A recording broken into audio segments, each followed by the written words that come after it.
High বন্ধুরা, বেরিয়ে পড়েছি বিয়ে বাড়ি যাওয়ার জন্য। কেমন লাগছে সবাই জানাবে প্লিজ। দেখো হলুদে যাব, হলুদ শাড়ি পরে নিয়েছি। চলো বন্ধুরা, এখন ঘড়িতে বাজে 10টা 10, অনেকটাই দেরি হয়ে গেছে।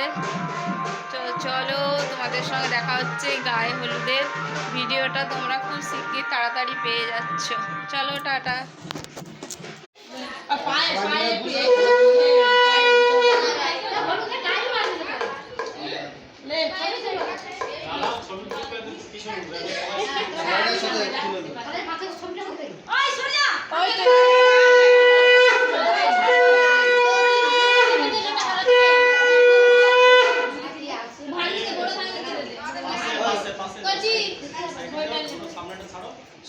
সরে বস, ছবি তুলবে স্যার।